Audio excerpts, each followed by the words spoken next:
all of your eggs in one basket. Right now, people want to put it into very much multiple different baskets. And that's when we come in with a self-directed IRA. Get into alternative investment using your retirement money. Welcome to the Freedom Point Real Estate Podcast, where we talk about creating more time freedom through passive real estate investing. Passive investing in real estate challenges conventional investment wisdom. We are passionate about learning and sharing resources with others who are ready to transform their investing mindset. Quick disclaimer as always, I am not a CPA, I am not an attorney or a financial advisor. This is not financial advice, not telling you or anyone else what to do. The views and opinions expressed in these podcasts are provided for education and informational purposes only and are not necessarily the views of my employer, ADP. I'm glad you're here. Now let's dig in. All right. Thanks, everybody, for jumping back into today's episode. I have an amazing guest with me today. This is, as you know, the Freedom Point Real Estate Podcast. My special guest today is Dana from the Madison Trust Company. Dana, I purposefully left off your last name because I'm not exactly sure how to pronounce it. So can you tell our audience how to properly say Dana's last name? Of course, it is Udumulla, but Jeremy, you couldn't have messed it up. Don't worry about it. So let me try it. Udumulla? Yeah, that's Udumulla. You did it. So I have my guest, Dana Udumulla from Madison Trust Company today. So again, thank you so much for jumping in. Just to give my audience a little bit of background on this very decorated woman, Dana. She brings a wealth of experience in the alternative investment industry. Dana has helped numerous clients achieve their investment goals through a self-directed IRA investment strategy. Dana is a certified IRA services professional. She specializes in IRAs and alternative investment options such as real estate, private equity, cryptocurrencies, and many more. In her current role at Madison Trust Company, she oversees the team that assists clients with their investments while ensuring, and this is a big one, while ensuring compliance with IRS regulations. Dana, what did I miss out? And welcome to the show. Thank you so much, Jeremy. That was a stunning welcome to the show. Thank you for having me today. Yeah, thanks for being here. Let my audience know maybe where you're located in the country, maybe anything specific, personal about yourself, what you like to eat, what you like to do for fun, activities, those types of things. Oh, love it. So right now, I am from our administration location in the beautiful Garden State, Montvale, New Jersey. So that's one of our office locations at Madison Trust Company. And I love New Jersey. It is just like I was saying before, you get all four seasons all the time, every single week. And you either love it or you hate it. And I absolutely love it. That's great. Me personally, I love to eat and I love going around trying out different restaurants. I'm a huge foodie. I will always try something once, whether it's Italian, Mexican, Ethiopian, whatever it is. I'll try it once and, keep life a little interesting. I remember those days when I could try just about anything I wanted to eat. However, with 4 kids and all their different preferences and things they like, they don't like, always makes it for an interesting challenge around my house because we end up eating the same thing, over and over and over because largely, our what we eat, the cadence is largely driven by what our children want. So good. Well, I will tell you, I have talked to a lot of investors over the years, and many of my investors either hear about a self-directed IRA strategy when investing passively into real estate, or they've never even heard of it before, right? So I'd like to just dive right in and have you let our audience know, what is a self-directed IRA? My favorite question, and that is my favorite thing to talk about. What is a self-directed IRA? Jeremy, you're absolutely right. Investors, individuals, they don't know what a self-directed IRA is until they decide they want to diversify their portfolio and get into passive investing. So a self-directed IRA, a high-level overview, it is an individual retirement account that gives investors, individuals, more control to diversify their portfolios. that is basically go beyond those traditional products like stocks and bonds and mutual funds. Just really try to invest into something you're passionate about, you really personally believe in, and take control of your retirement. So wait a second here. So a self-directed IRA, many have not heard of that investment strategy before, or if they have, they're maybe not familiar with what the difference is between a self-directed IRA versus just the IRA account that I have set up with Fidelity, American Funds, John Hancock. We can go on and on and on. What's the difference between that type of an IRA versus the one that you're referring to here on the self-directed side? Before that, I have to tell you, we get this a lot, the misconception with the word self-directed. So Fidelity, Charles Schwab, they all might have a variation of self-directed in which the individual is picking what they would like, the stock they would like to invest in, correct? Now, that is not what we do. In our terms, what self-directed IRA really means, we're going to give you an IRA account. You're able to set up an IRA account where you can now invest into alternative investments. These other players, these other IRA accounts are not able to. So all these names you just mentioned, all of them, you're not able to go and invest real estate, precious metals, private equity or private debt, promissory notes. They are restricted when it comes to those type of alternative investments. They strictly focus on stocks, bonds, ETFs, mutual funds, right? And that's the difference.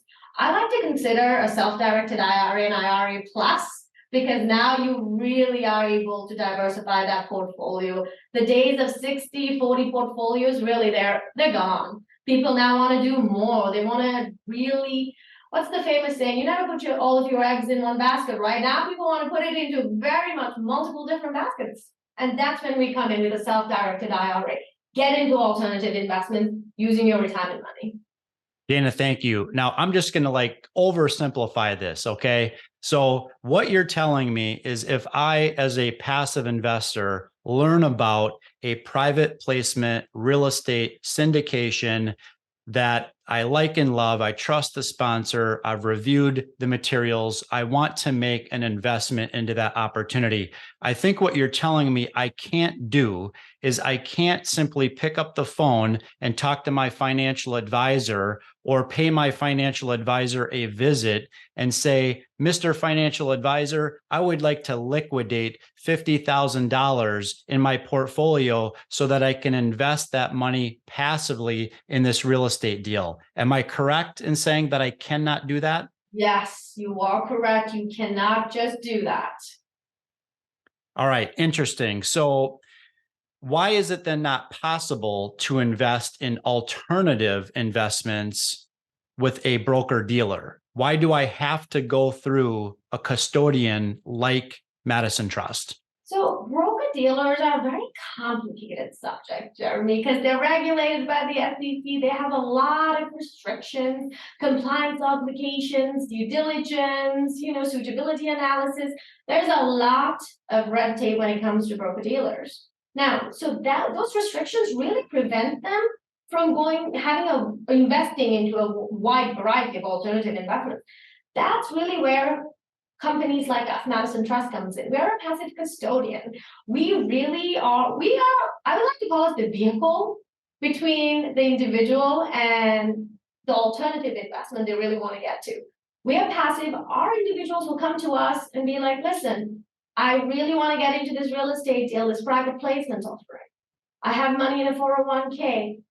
How can we do this? We'll review the documentation. We review the documentation, not to look at a risk analysis. I always say we're passive custodians. You have to speak to a financial professional. We don't provide any legal tax or financial advice. Do the due diligence, and if this is what you want to invest in, we can make it happen as long as everything is above board and meets certain IRS regulations. Broker dealers, there are so much restrictions that prevents them from doing what we do. That makes sense. So question, would I be able to use my active 401k to invest using a self-directed IRA strategy? Simple answer is absolutely. Now with 401ks, every 401k structured differently, right? So some 401ks might be locked, some 401ks might not be. So we always work with individuals to speak with your plan administrator, like see how much funds you can roll out of your 401k into a self-directed IRA account to make this investment for you, to get you into this alternative investment. With the 401k itself, you cannot invest directly into alternative investments, so you will have to roll that fund into a self-directed IRA and invest through that. Got it. So there's a step that would have to occur on the front end before that investor is able to call up some of those 401k monies to passively invest into a real estate syndication. Correct. And that step really is setting up a self-directed IRA, rolling the funds over, and then making the investment. Like I said, like you said in the beginning, people don't know that that's possible, right? Once you put your money in a 401k, they think, well, this is it until I retire. I cannot touch this till the day I retire. Let me just take the hits of the volatile market and go from there. But that is absolutely not true. And that's why we're here. Yeah, I believe the word freedom comes to mind. No pun intended with the podcast, but when investors are able to unlock that money that is sitting, call it stagnant, hopefully growing, in a Wall Street investment, when they're able to unlock those funds and deploy them into our real estate investment offerings, it's almost like we've taken the shackles off. Right? They feel free again, like they can get the acceleration of that money moving into passive real estate investments that produce real cash flow and provide, in most cases, provide tremendous equity upside when those deals go full cycle. So, question for you, Dana, and that is, if I have money sitting in an old IRA or a 401k, would I need to transfer that entire balance over to someone like Madison Trust, or am I able to transfer over a portion of those funds to then be used to invest passively into a real estate syndication? So the answer is always shocks everybody. You can do either or. It's really up to the client. That the word you use, freedom, it's the freedom of choice. The individual has the freedom to decide, would they like to do a partial rollover, a partial transfer, or do they want to do a full account transfer, completely close down that IRA and transfer it to a self-directed IRA?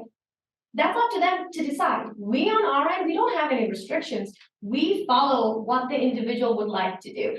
Like say this passive, your real estate offering is a $50,000 investment. Great. Perhaps this individual has $100,000 in their 401k.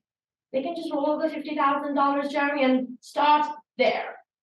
There is no restrictions like that, and that is the freedom individuals love when it comes to self-directed IRA, taking control of your retirement, right?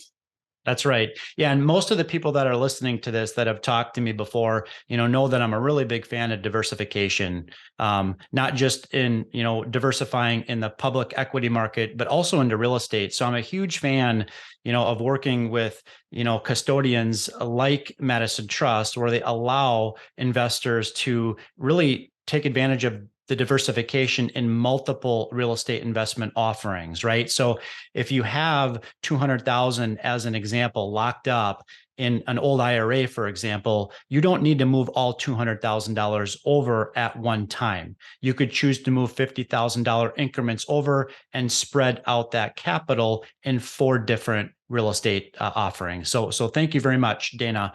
Anything else that you want to add to that before I move on?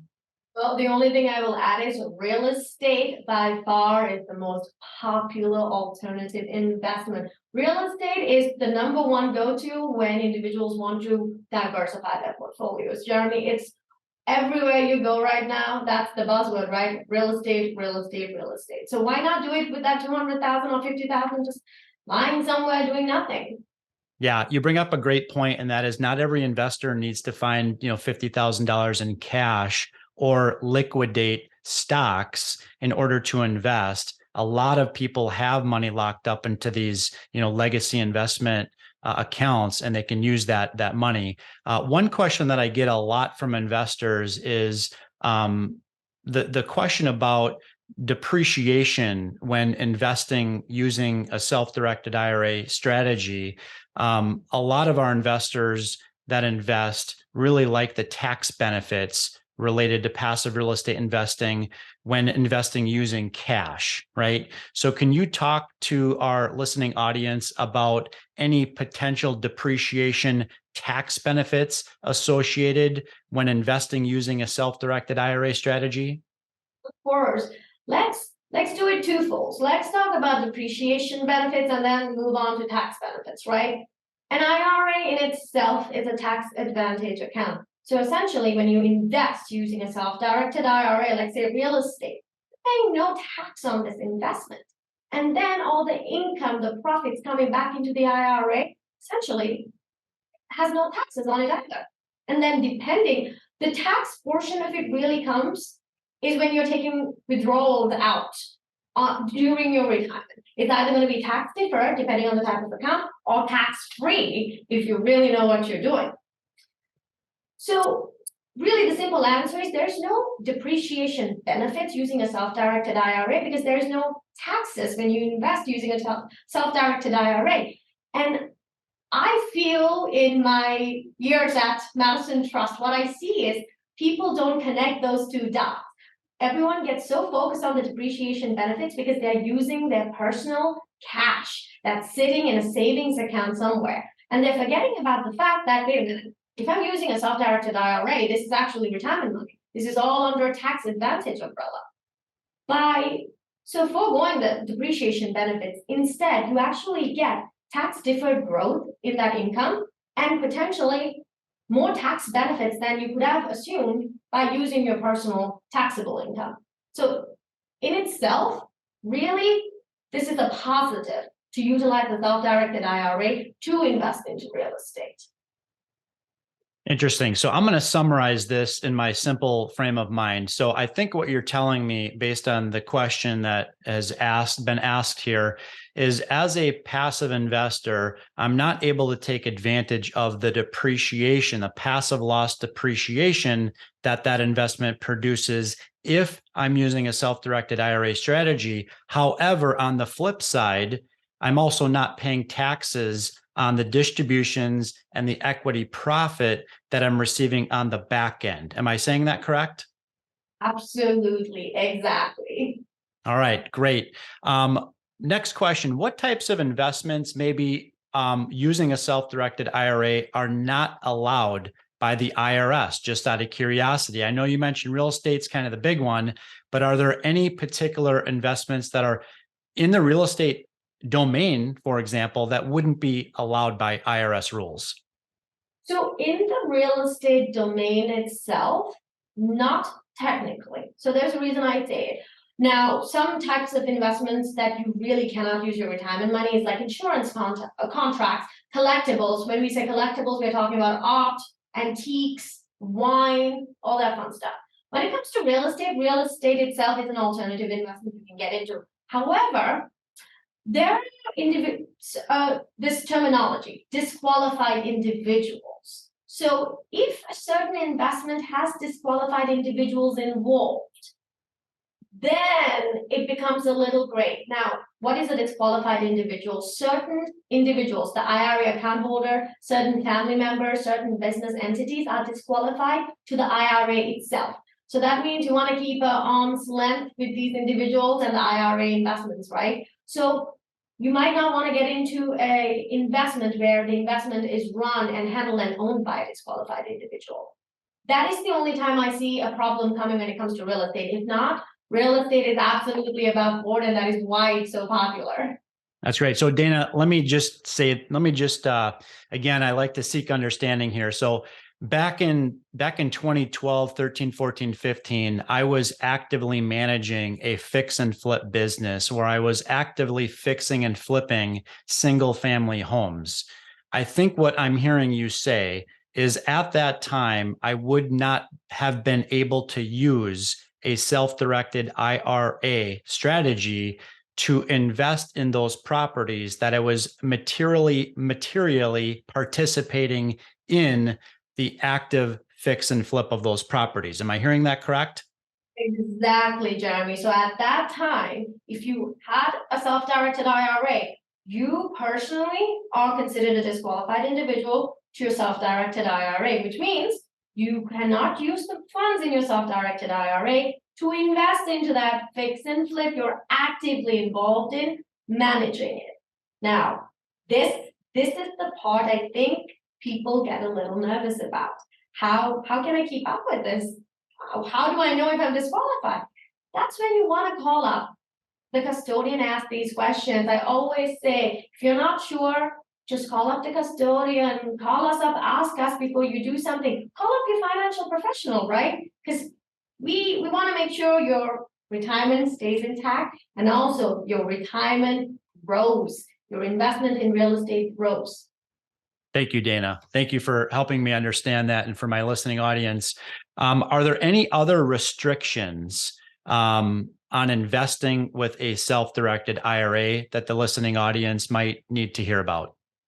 So other than that disqualified individual realm, the only other things was insurance contracts, the collectibles, and all that fun stuff. A lot of individuals I've met over the years that have gone really creative with self-directed IRAs, because if you think about it, you can make a lot of things alternative investments, right? And I've really seen it all, Jeremy. I've seen marinas, I've seen boat slips, Arabian racehorses, you name it. I've seen a lot of creative alternative investments out there. Yeah, I bet you have. I heard it said once before that there is something called a checkbook IRA. And in full disclosure, I can't even begin to set up the framework for me asking this question. So I'm going to ask it anyways. And that is, what is meant by a checkbook IRA? Okay. So we're going to simplify this because you're right. It's we can go into this. I can talk about this for hours. We don't have that much time. So consider you have self-directed IRA, correct? And you can invest using your self-directed IRA. Now, checkbook control means this is really for the individuals who are really passionate. They really want to take control of their self-directed IRA. They set up a vehicle inside their self-directed IRA called an IRA LLC. So basically an LLC, but created specifically to be able to sit in your self-directed IRA. This LLC will have a bank account associated with it. The IRA is the member, the passive member of the LLC, but the individual is the manager of the LLC. The individual now as the manager has checkbook control. They have a bank account with a checkbook, right? Checkbook control. They're able to invest using the LLC into alternative investments and just giving them that extra layer of freedom and control, and they can just go ahead, utilize that control to invest into multiple different alternative investments. That's the checkbook control IRA feature. You still have a self-directed IRA, just within it, you have something called an IRA LLC. Got it. Okay. So the difference is basically you have to set up a separate entity, so to speak, in this case, an LLC, and the LLC is really responsible for writing the checks, so to speak, into the investments. Is that right? Correct. Now, sometimes people assume it's one or the other, but really it's together. Without the self-directed IRA, you cannot just have an IRA LLC. At that point, that's just a normal LLC. You need to have both of it together. So within the self-directed IRA, you're going to have an IRA LLC, and then you utilize that to invest as you please. And it has a lot of benefits. I've seen people use their LLCs to invest into multiple real estate deals all at once, and they like it because they're the manager. They sign the check, and it's still under that tax advantage umbrella because it's inside the self-directed IRA. Got it. So question that I'm thinking about here is if I come across a particular investment that I would like to get into, whether it's through the checkbook IRA strategy or just the traditional, self-directed IRA strategy, would that investor need to connect with the custodian before making a decision to invest into that particular opportunity?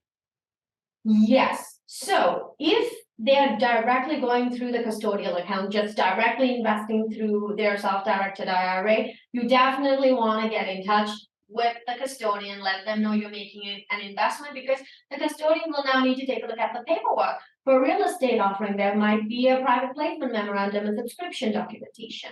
It also needs to be completed with the proper information of the IRA, right? First, with the IRA LLC, you want to first get in touch with the custodian to let them know, hey, I want to set up an IRA LLC in my account. Once that is set up, and the custodian has approved that IRA LLC into the self-directed IRA, then the individual doesn't need to come back to the custodian. Once the custodian approves the IRA LLC, they can continue to invest as they please. I think that's really the difference there, Jeremy. Yeah, thank you for clearing that part up. So let's say hypothetically, I am aware that a new investment is going to be coming available to me in a week from now, and I've never engaged with you, okay, at Madison Trust, but I'm also interested in exploring the possibility of using my old IRA money to self-direct into that real estate investment opportunity. Approximately how long would it take me to engage with you and complete the necessary paperwork and have the funds transferred so that I can get into that investment opportunity, considering that oftentimes these opportunities have a funding deadline, and I want to make sure that I hit that funding deadline? Absolutely. Now, you should contact me yesterday, by the way. The funding deadline is tomorrow, Jeremy. Yes, Now, I'm not speaking about that deal. So, the timelines change with every custodian. Now, I am very proud to say at Madison Trust, we make the process very simple. 3 steps: open, fund, invest. So if you have a deal coming up in a week, you want to contact us right now. Once you contact us, we are going to work with you to get that money transferred over to Madison Trust. At the same time, take a look at your investment documentation, have it approved, so when the money hits, we are able to turn this around fast. Typically, we can get everything done in under 2 weeks.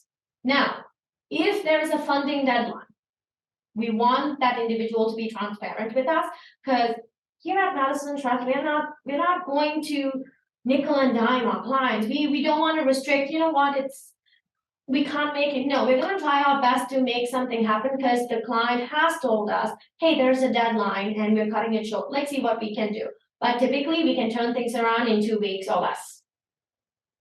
Wow, that's great. I was expecting you to say it was going to take 2 months or even longer. So 2 weeks, we can work with that. So Dana, I want to just kind of leave this question open-ended for you. Are there any other things that you can think of that would be important for the new investor to know? When I say the new investor, I'm referring to that investor that has previously not ever explored using a self-directed IRA strategy to passively invest in real estate. What else might you share with them? I think the first thing these new investors out there would want to utilize is first educate yourself. I think that's important, because the fear of the unknown is a real thing, Jeremy. When you don't know how to really utilize your retirement money effectively and efficiently, that's when people get lost and they have all that money locked up in a 401k and they miss out on great real estate deals. So educate yourself and understand that there's a whole world out there of self-directed IRAs that nobody ever knew about, because this is not the type of thing they teach in school, right? And once you educate yourself, you want to learn more, give us a call. It's not about setting up an account and going from there. Sometimes it's really about picking up the phone, giving us a call, asking those questions you might not know the answer, and then you can make an informed decision. I always tell the clients I work with, ask questions, learn more, do your own research, work with your financial professionals, and see if this is the best fit for you. And honestly, 9 out of 10 times, it is the best decision for them to diversify using a self-directed IRA. Dana, that's great. I appreciate that. I'm also a huge fan of education and making sure that investors are fully educated on what their various options are. The great thing about self-directed IRA and real estate investing in general is all of the information is out there for free. You don't have to pay for it. You just have to spend time researching it. We have a place on our website for people to go to learn more about Madison Trust and specifically about self-directed IRA. I'll give you a little plug here for my listening audience. You can go to startingpointcapital.com/SDIRA to learn more about self-directing into an IRA and specifically learn more about potentially partnering with Madison Trust.